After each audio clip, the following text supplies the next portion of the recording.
Film की शुरुआत होती है एक मेडिकल अपॉइंटमेंट से। मेन कैरेक्टर एम, जिसे सेरेब्रल पाल्सी है, व्हील चेयर पर है। वो बोल नहीं सकता अपनी कंडीशन की वजह से। कहानी फिर 1987 में चली जाती है, जब एम अभी बच्चा था। वो एक डॉक्टर के साथ काम कर रहा है, छोटे छोटे खिलौनों को बॉक्स में डालते हुए। डॉक्टर सोचता है कि एम के दिमाग में प्रॉब्लम है, लेकिन उसकी माँ इस बात से सहमत नहीं होती। वो मानती है कि एम सब समझता है, मगर डॉक्टर इशारा करता है कि एक कुत्ता भी खाना देखकर पूंछ हिलाता है। डॉक्टर सजेस्ट करता है कि एम को किसी स्पेशल जगह भेजा जाए जहां एक्सपर्ट्स उसकी देखभाल कर सके, लेकिन माँ मना कर देती है। घर पर माँ एम को चलना सिखाने की कोशिश करती है, भले ही उसकी बेटी और बेटा मानते हैं कि ये सब बेकार है। एम पीठ के बल फर्श पर रेंगते हुए अपने पापा तक पहुंचता है और पापा उसके साथ खेलते हैं। माता पिता एक मसाज थेरेपिस्ट को हायर करते हैं ताकि एम को मदद मिल सके, लेकिन कुछ सेशंस के बाद वो कह देता है कि कुछ असर नहीं हो रहा और आखिरी विजिट के पैसे भी लेने से मना कर देता है। एक दिन माँ एम को लेकर बाहर जाती है और धीरे धीरे महसूस करती है कि शायद उसके सारे प्रयास बेकार जा रहे हैं। लेकिन एम कुछ कहना चाहता है और माँ उसे समझने की कोशिश करती है। कम्युनिकेट करने की ये जद्दोजहद माँ को परेशान कर देती है और वो गुस्से में उसे घर ले आती है। घर पर पापा एम से बात करते हैं और उसे सिखाते हैं कि कैसे टेबल पर मुक्का मारना है, जैसे कोई आदमी। वॉइस ओवर में एम कहता है कि उसी पल से उसने ठान लिया कि वो सब कुछ सीखेगा जो संभव है। छोटा एम अपनी माँ की तरफ रेंगता है और उसे गोद में लेने का इशारा करता है। माँ फिर से उस पर मेहनत करना शुरू करती है, बेटी को नजरअंदाज करते हुए। दोपहरों में एम खिड़की की चौखट पर बैठकर सामने की बिल्डिंग में अपने पड़ोसियों की जिंदगी देखता है। ऐसे ही वो सीखता है कि लोग कैसे रहते हैं। एक दिन परिवार को जर्मनी से आए अंकल का पैकेज मिलता है। गिफ्ट्स के बीच में एक अजीब सा फुल्फी अंडा भी होता है, असल में नारियल। पापा उसे खुद से बनाए टूल से खोलते हैं और सब देखते हैं। एम सीखता है कि कैसे धैर्य रखना चाहिए। वो ये भी देखता है कि माँ के पास कैसे मेहमान आते हैं, नए कपड़े ट्राई करने। एक दिन जब वो स्पेस रॉकेट्स पर टीवी देख रहा होता है, उसकी बहन मटिल्ला टीवी बंद कर देती है। इससे एम गुस्सा हो जाता है। माँ उसकी बेचैनी नोटिस करती है और टीवी वापस चालू कर देती है, चाहे मटिल्ला कहे कि उसका भाई कुछ समझता ही नहीं। बाद में मटिल्डा अपनी हेयर पिन ढूंढ रही होती है। एम सोफे तक रेंगता है और कराहने की आवाजें निकालता है। घर वाले उसे शांत करने की कोशिश करते हैं, लेकिन समझ नहीं पाते कि वो दरअसल इशारा कर रहा है कि हेयर पिन सोफे के नीचे गिर गई है। 1989 आ जाता है। पापा एम को रात का आसमान दिखाते हैं और तारों के बारे में बताते हैं। ऑफ स्क्रीन एम सोचता है कि पापा असल में करते क्या है। जब लड़का थोड़ा बड़ा होता है, पापा उसके लिए स्क्रैप मटेरियल से नया व्हील चेयर बनाते हैं, एक कॉट और ट्रॉली के पहियों से। बाद में जब पोलैंड में पहली डेमोक्रेटिक इलेक्शन और सोशलिज्म से आज़ादी का जश्न मनाया जा रहा होता है, पापा दुकान जाते हैं ताला लेने के बहाने से, लेकिन रात को देर से शराब पीकर घर लौटते हैं। बालकनी पर चढ़कर खिड़की खटखटाते हैं। उसी वक्त जब एम आसमान में आतिशबाजी देख रहा होता है, अचानक पापा बालकनी से गिरकर मर जाते हैं। एम के पास उनकी बस यही सीख रह जाती है, कभी हार मत मानो। कहानी 1998 पर पहुंचती है। अब एम बड़ा हो गया है, लेकिन अब भी खिड़की पर रेंगकर बैठता है और तारों को देखता है। पास की पड़ोसन अंका अपनी माँ के साथ रहती है, जो अक्सर अलग अलग मर्द घर लाती है। उधर मटिल्डा शादी के लिए लड़के ढूंढ रही होती है और घर में मेहमान आते रहते हैं। सबको एम परेशान करता है तो उसे दूसरे कमरे में धकेल देते हैं, लेकिन आवाजें फिर भी उस तक पहुंचती है। एक दिन बड़ा भाई उसे बाहर पार्क में लेकर जाता है। वो व्हील चेयर को बेंच के पास छोड़ देता है, जहां अंका बैठी होती है। एम अपने मूवमेंट से उसका ध्यान खींचता है और अंका उससे बात करना शुरू करती है। दोनों दोस्त बन जाते हैं।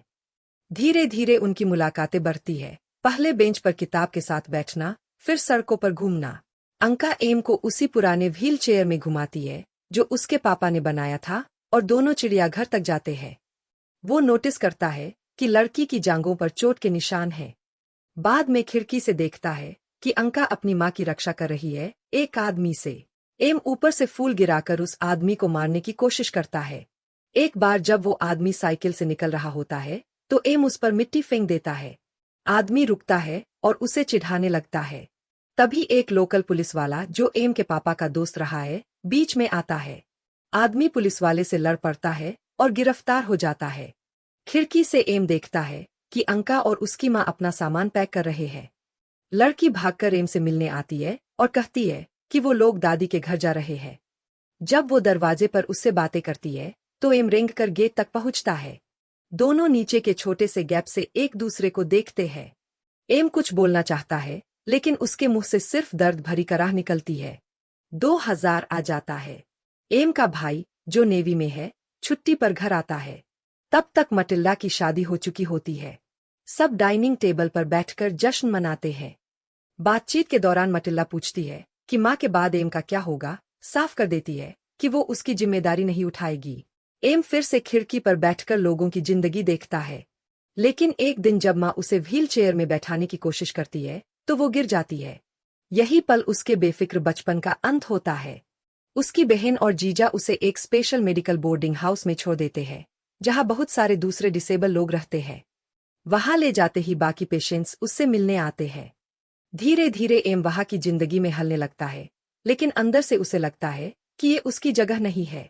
उसे अब भी उम्मीद रहती है कि माँ उसे लेने वापस आएगी। एक दिन उसकी माँ आखिरकार हॉस्पिटल से डिस्चार्ज होने के बाद उससे मिलने आती है।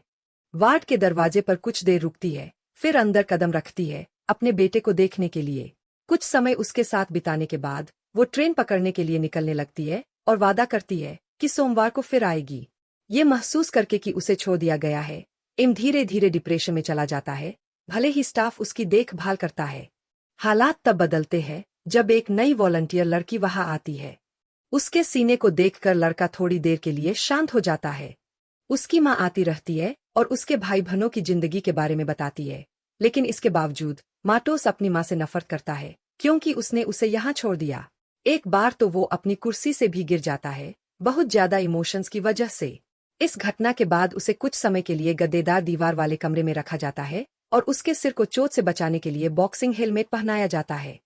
बाद में पता चलता है कि एमटीओ लेटे लेटे अपने होंठ इतनी जोर से काटता है कि खून निकलने लगता है।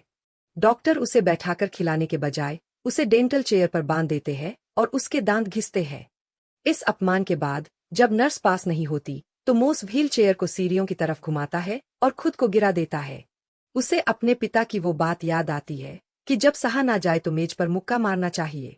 स्क्रीन काली हो जाती है, लेकिन उसकी दुनिया छोड़ने की कोशिश नाकाम रहती है और उसे फिर हॉस्पिटल ले जाया जाता है।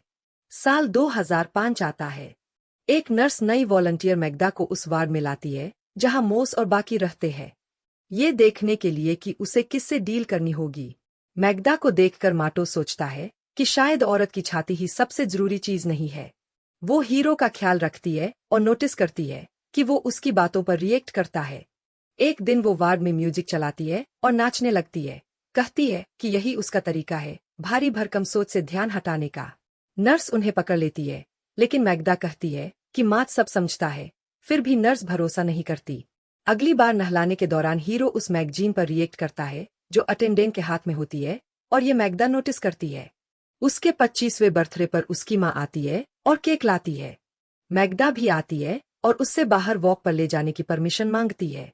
जल्द ही रात को मैग्दा उसके लिए गिफ्ट लेकर वार्ड में आती है। वो एक दिलचस्प मैगजीन दिखाती है और नोटिस करती है कि उसे इसमें दिलचस्पी है। ये देखकर मैग्दा अपने कपड़े उतार देती है ताकि माटोस उसे छू सके। बाद में मैग्दा एमटीओ को क्रिसमस डिनर के लिए रेस्टोरेंट ले जाती है। वहां उसका पिता, सौतेली माँ और बाकी मेहमान होते हैं। व्हील चेयर में बैठे अपंग शख्स को देखकर माहौल थोड़ा अजीब हो जाता है और मैग्दा उसे अपने मंगेतर से मिलवाकर और किस करके माहौल और खराब कर देती है। सब मेहमान चुपचाप नजरें चुरा लेते हैं और पिता नाराज होकर देखते हैं।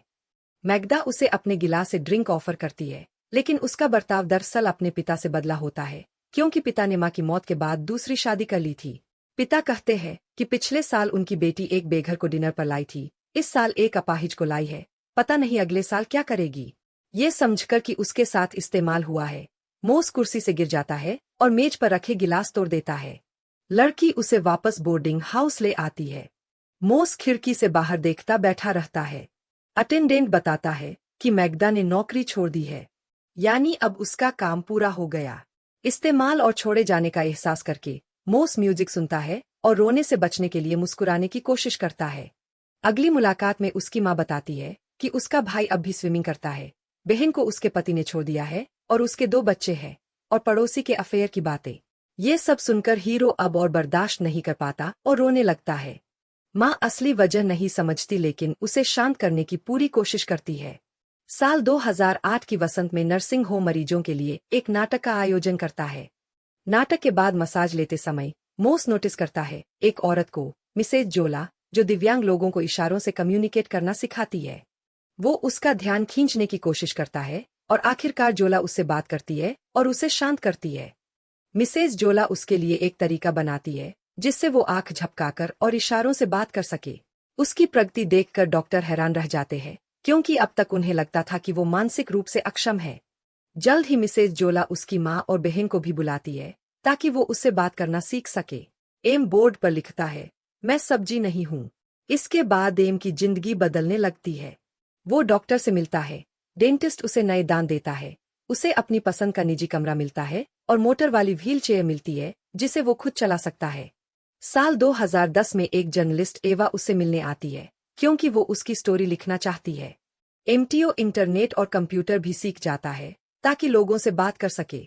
उसकी बहन उसे घर ले जाती है बच्चों से मिलने और अपने भाई से बात करने के लिए जो छुट्टी पर होता है। जब उसकी माँ फिर मिलने आती है, स्टाफ कहता है कि बॉस ने उसके बारे में आर्टिकल पढ़ा है और अब चूंकि वो मानसिक रूप से अक्षम नहीं है तो उसे दूसरी जगह भेजना चाहते हैं।